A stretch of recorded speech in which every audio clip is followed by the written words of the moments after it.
வணக்கம். செல்வகுமாரின் நீண்டகால வானிலை ஆய்வறிக்கை 2024 டிசம்பர் 21 சனிக்கிழமை அதிகாலை வானிலை பதிவு. அதிகாரப்பூர்வ வானிலை அறிக்கைக்கு இந்திய வானிலை ஆராய்ச்சித்துறை அறிக்கையை பார்க்கவும். அதாவது இருக்கக்கூடிய நாட்களிலே வடகிழக்கு பருவமழை எப்படி இருக்கும் வரக்கூடிய நாட்களிலே, அதனைத் தொடர்ந்து குளிர்கால மழை, குளிர் மற்றும் அதனைத் தொடர்ந்து வெப்பம், கோடை மழை, அதனைத் தொடர்ந்து தென்மேற்கு மற்றும் வடகிழக்கு பருவமழைகள் எப்படி இருக்கும் ஒரு கண்ணோட்டம். மேலும் துல்லிய அறிக்கையாக அதிகாரப்பூர்வ வானிலை அறிக்கைக்கு இந்திய வானிலை ஆராய்ச்சித்துறை அறிக்கையை பார்க்கவும். தற்பொழுது வங்கக்கடலில் உருவாகி நிலை பெற்றிருக்கக்கூடிய அந்த காற்றழுத்த தாழ்வு மண்டலம் யூ-10 போட தொடங்கி விட்டது. டக்குன்னு V10 உடனே போட முடியாது. அப்படி போட்டால் அது V10, U-10 என்பது கொஞ்சம் லாங் பெண்ட் போட்டு தொலைவில் போய் தான் திரும்பி வரும். அதனால தற்பொழுது நெல்லூருக்கு கிழக்கே இருக்கிறது. நாளை சென்னைக்கு கிழக்கையும், அதாவது 22ஆம் தேதி சென்னைக்கு கிழக்கையும், அடுத்த நாள் கடலூர் உள்ளிட்ட டெல்டா வடக்கே உள்ள பகுதிகளுக்கு கிழக்கையும், 24ஆம் தேதி டெல்டாவுக்கும் வட இலங்கைக்கும் அருகே வந்தடைந்து விடும். அது தமிழ்நாட்டின் கரை வழியாக செயலிழந்து கரை கடக்கும். அனைத்து மாவட்டங்களுக்கும் மழை உண்டு. இது மேற்கு நோக்கி பயணித்து 27ஆம் தேதி வரைக்கும் தமிழ்நாட்டுக்கு மழை வாய்ப்பை கொடுக்கும். 24, 25, 26, 27 ஆகிய 4 நாட்கள் நல்ல மழை பொழிவை கொடுக்கும். இது எந்த அளவிற்கு கரையை நெருங்குகிறது, அதாவது வரும் வழியில் எங்கே வந்து அது நன்கமைந்த தாழ்வு பகுதியாக மாறி இருக்கிறது, கரையை நெருங்கும் போது அதோட தீவிரத்தன்மை எது என்பதை பார்த்து மழை பொழிவோட தீவிரத்தன்மையை வரக்கூடிய அறிக்கையில் அறிவிக்கலாம். ஆனால் 24, 25, 26, 27 ஆகிய 4 நாட்கள் நல்ல மழை அனைத்து மாவட்டங்களுக்கும் இருக்கிறது. அடுத்தபடியாக இந்த நிகழ்வு 28ஆம் தேதி ஒரு நாள் இடைவெளியை கொடுத்துவிட்டு அடுத்த நிகழ்வு நெருங்கி வந்து கொண்டிருக்கும். 28ஆம் தேதி, 29 அல்லது 30ஆம் தேதி அடுத்த நிகழ்வு வட இலங்கை மற்றும் டெல்டா மாவட்டங்களுக்கு மிக நெருக்கமாக வந்து மீண்டும் ஒட்டுமொத்த தமிழ்நாட்டிற்கு மழை பொழிவை கொடுக்கும். அது தென் மாவட்டங்களுக்கும் டெல்டா மாவட்டங்களுக்கும் இலங்கைக்கும் தென்கடலோரத்திற்கும் மேற்கு தொடர்ச்சி மலைக்கும் அதுவும் ஒரு சிறப்பான மழைப்பொழிவை கொடுக்கும். அதுவும் மேற்கு நோக்கி நகரும். குமரிமுனை வழியாகவோ அல்லது மன்னார் வளைகுடா குமரிமுனை வழியாகவோ அதோட அதாவது அந்த ஒரு செயலிழந்த ஒரு பகுதியை அமைத்து கொண்டு ஒரு கரையை கடக்கும் பொழுது செயலிழந்து தான் கரை கொடுக்கும் எல்லா நிகழ்வுமே. ஆனால் கரைக்கு நெருக்கமாக வரும் பொழுது தீவிரமாக வரும், கரையை கடக்கும் பொழுது செயலிழந்து கிடக்கும். ஆகையினால காற்று அச்சம் வேண்டாம். நிகழ்வு நல்ல மழைப்பொழிவை அனைத்து மாவட்டங்களுக்கும் தரும். ஆகவே அதனால் ஜனவரி 1 வரைக்கும் கூட மழைப்பொழிவை கொடுக்க வாய்ப்பு இருக்கு. அதாவது 2025 ஜனவரி 1ஆம் தேதியும் மழைப்பொழிவை கொடுக்கலாம். இரண்டாவது வரக்கூடிய நிகழ்வு. அடுத்த நிகழ்வு அதிலிருந்து ஒரு 5 நாள் கழித்து 7ஆம் தேதியிலிருந்து அடுத்த நிகழ்வு தமிழ்நாட்டின் அதாவது டெல்டா தென் தமிழ்நாடு இலங்கை வழியாக பயணிக்கும் என்று எதிர்பார்க்கப்படுகிறது. அதுவும் இலங்கை நெருங்கி ஒரு வலுவான நிகழ்வாக வந்து கரையை கடக்கும் பொழுது செயலிழந்து அனைத்து மாவட்டங்களுக்கு நிறைய மழைப்பொழிவை கொடுத்து கொண்டு மேற்கு நோக்கி பயணிக்கும். ஆக இப்படி ஜனவரி 10ஆம் தேதி வரை மழை இருக்கிறது. ஜனவரி 10 வரை இந்த U-10 போட்டு வரக்கூடிய நிகழ்வு ஒன்று, அதற்கப்புறம் 2 நிகழ்வுகள், 3 நிகழ்வுகள் நிறைய மழைப்பொழிவை தரக்கூடிய நிகழ்வாக தெரிகிறது. ஓகே, ஜனவரி 10க்கு அப்புறம் நம்ம நிலக்கடலை எல்லாம் போட முடியுமா? இப்பொழுது இப்படி குழப்பி கொண்டே இருக்கிறதே. ஒரு 10 நாட்களுக்கு ஒரு வாரத்திற்கு இடைவெளி கொடுத்தாதான் நிலக்கடலையை விதைப்பு செய்து அது முளைப்பை எடுத்து முளைப்பு வந்து மேலே குறுத்து வந்து வளர்ச்சியை பெற்றால்தான் அந்த அது ஒரு செழித்து வளரும். ஆகவே இப்படிப்பட்ட ஒரு வாய்ப்பு ஒரு 10 நாள் ஒரு வாரத்துக்கு இடைவெளி கொடுக்குமா அப்படின்னு பார்த்தீங்கன்னா உறுதியாக சொல்ல முடியாது. அப்படிதான் சொல்லலாம். இப்போ பாருங்க, 17ஆம் தேதிக்கு முன்னாடி 15ஆம் தேதி 14ஆம் தேதி வரை நல்ல மழை பொழிவை கொடுத்தது. 15ஆம் தேதி இடைவெளி, 16 இடைவெளி, 17 மழை எதிர்பார்த்திருந்தோம், மழையை கொடுத்தது. கடலோரம் மட்டும் கொடுத்துட்டு போயிடுச்சு. மீண்டும் ஆங்காங்கே மழைப்பொழிவை கொடுத்துட்டு தான் இருக்கு.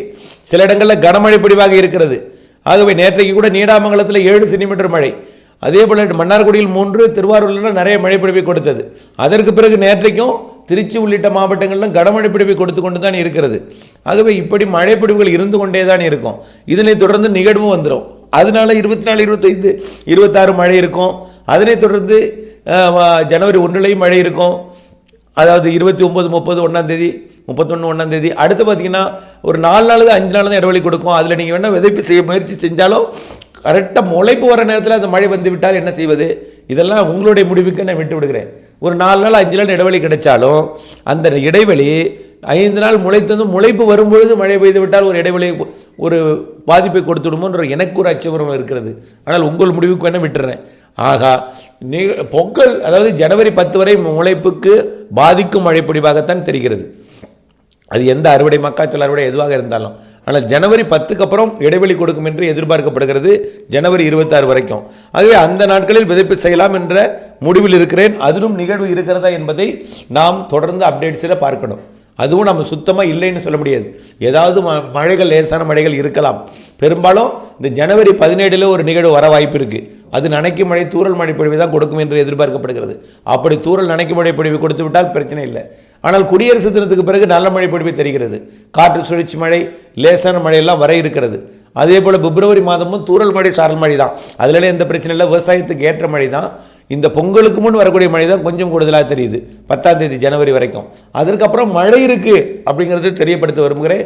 பெரும்பாலும் குளிர் இருக்கும், சில நாட்கள் குளிர் இருக்கும், சில நாட்கள் குளிர் இல்லாத ஒரு மழை இருக்கும், குளிர்க்கிடையே மழை இருக்கும், எல்லாமே ஜனவரியில் இருக்கும். ஆனால் குடியரசு தினக்கு பிறகு பனிப்பொழிவு இருக்கும், மழை பொழிவும் இருக்கும். பிப்ரவரியில் மழையும் இருக்கும், இடையிடையே வெயிலும் இருக்கும். பகலில் வெயில் இருக்கும், இரவில் பனி இருக்கும். அந்த வெயிலுக்கிடையில் தூறல் சாரல் மழைப்பொழிவுகள், அதாவது கருமேகம் சூழ்ந்து ஓடிக்கொண்டே மேகம் தூறல் கொடுத்து கொண்டு போகக்கூடிய மழை பிப்ரவரியில் இருக்கும். அதே போல தான் மார்ச்லேயும் இருக்கும். ஆக இந்த ஆண்டு நிகழ்வுகளுக்கு நிலநடுக்கோட்டில் வருவதற்கும், குமரி கடற்பகுதியை ஒட்டி ஜனவரி பிப்ரவரி மாதம் கூட வருவதற்கும், இலங்கை ஒட்டி வருவதற்கும் பிப்ரவரி மார்ச்சில் கூட வாய்ப்பு தெரியுது. ஆனால் அது ஒரு பெருமழையே கொடுக்காவிட்டாலும் வெப்பநிலையை கொஞ்சம் குறைத்து வைத்திருக்கும். வெயில் அதிகமாக தெரிஞ்சாலும் இயல்புக்கு குறைவான வெயில் இருக்கும், இயல்பான வெயில் இருக்கும். ஆனால் அவ்வப்பொழுது தூறல் சாரல் மழை பிப்ரவரி மார்ச்சில் எல்லாம் தெரிகிறது என்பதை தெரியப்படுத்த விரும்புகிறேன். நனைக்கும் மழைகள் எல்லாம், ஓடும் மேகங்கள் மழை, ஆங்காங்கே மழை, இதெல்லாம் தெரிகிறது என்பதை தெரியப்படுத்த விரும்புகிறேன். ஆனால் மார்ச்சுக்கு பிறகு ஏப்ரல் மே வலிமையான நிகழ்வுக்கு சாதகம். ஏப்ரல் மே பெரும்பாலும் மார்ச் 21ஆம் தேதிக்கு அப்புறம் வெயில் வந்துடும். வெயில் வந்தாலும் கடுமையான வெயில் வந்து சுட்டரிக்கும் வெயில், அனல் காற்று வெயிலாக கடந்த ஆண்டு இருந்துச்சு. ஆனால் இந்த ஆண்டு வெறும் அனல் காற்று வெயில் மட்டும் இருக்காது. சில நாட்கள் அனல் காற்று இருந்தாலும், சில நாட்கள் வெயில் அதிகமாக இருந்தாலும், வெயிலோட தாக்கத்தை விட புழுக்கம், வியர்வையின் தாக்கம் அதிகமாக இருக்கும், உப்புசம் அதிகமாக இருக்கும் இந்த வருஷம் கோடையில். அதனால் இந்த வருஷம் அந்த உப்புசத்துக்கு காரணம் என்னென்னு பார்த்தீங்கன்னா, மேகம் சூழ்ந்த வானிலையும் குறைந்த அழுத்த பகுதியும் தமிழ்நாட்டில் இருக்கும் என்பதனால் வளிமண்டல சுழற்சிகள் அமைந்து மழைப்பொழிவை ஏப்ரல் மேயில் கொடுக்கும். பெரும்பாலும் சித்திரை வைகாசியில், அதாவது சித்திரை மாதத்தின் ஒட்டுமொத்த நாட்கள் மற்ற வைகாசி முன் 15 நாட்களில் இருக்கக்கூடிய கோடை மழை சராசரிக்கு கூடுதலாக இருக்கும் என்பதில் மாற்றம் இல்லை. கண்டிப்பாக கோடை நிகழ்வு வழக்கமாக புயலாக மாறி ஒடிசா, மேற்கு வங்க பகுதிக்கு வருஷம் நகரும். ஆனால் இந்த வருஷம் ஒரு தாழ்வு மண்டலமாகவோ ஒரு பல்பார்க் லோ ப்ரெஷராகவோ இந்த ஆண்டு கோடையில் தமிழ்நாட்டுக்கு வரும் என்று எதிர்பார்க்கப்படுகிறது. ஏப்ரல் மேயில் இது ஏற்கனவே நீண்டகால அறிக்கையில் நாம் சொல்லிக்கிட்டே இருக்கோம் என்பதை தெரியப்படுத்த விரும்புகிறேன். இதற்கெல்லாம் காரணம் என்னென்னா, லானினா அமைப்பும் நெகட்டிவ் ஐஓடின்னு சொல்வதை விட ஸ்ட்ராங்கான ஒரு நெகட்டிவ் ஐஓடிக்கு இடையில் ஒரு நடுநிலை ஐஓடிங்கிற அமைப்பை ஏற்படுத்த போகிறது அடுத்தது. அதனால் ஒரு வெப்பம் அரபிக்கடல் பகுதிக்கும் அரபிக்கடலுக்கு தெற்கே உள்ள நிலநடுக்கோட்டை இந்திய பெருங்கடலுக்கும் வெப்பம் உயரப்போகிறது. இதனால் இந்த ஆண்டு கோடை மழை சிறப்பாக இருக்கும். கோடை மழை அதுக்கப்புறம் தென்மேற்கு பருவமழையும் சிறப்பு. ஏன்னா தொடர்ந்து அரபிக்கடல் பகுதி வெப்பம் உயரும் என்பதனாலும், அரபிக்கடலோட தெற்கு பகுதியில் வெப்பம் உயரும் என்பதனாலும், பிறகு நடுநிலை ஐஓடியாக மாறும் என்பதனாலும் கண்டிப்பாக தென்மேற்கு பருவமழை சராசரி கூடுதலாக இருக்கும். முன்கூட்டியே தென்மேற்கு பருவமழை தொடங்கும். தென்மேற்கு பருவமழை முன்கூட்டியே தொடங்கி பெரும்பாலும் பருவமழை போய் பாகிஸ்தான் எல்லையோரம் ஜூலை 15 வரைக்கும் தொடங்கிய பிறகுதான் பருவமழை வந்து நாடெங்கும் தீவிரமடையும். ஆனால் இந்த ஆண்டு அப்படி இல்லை. தொடக்கத்திற்கு ஒரு நிகழ்வு முன்னாடி காற்றை எடுத்துகிட்டே போகும்.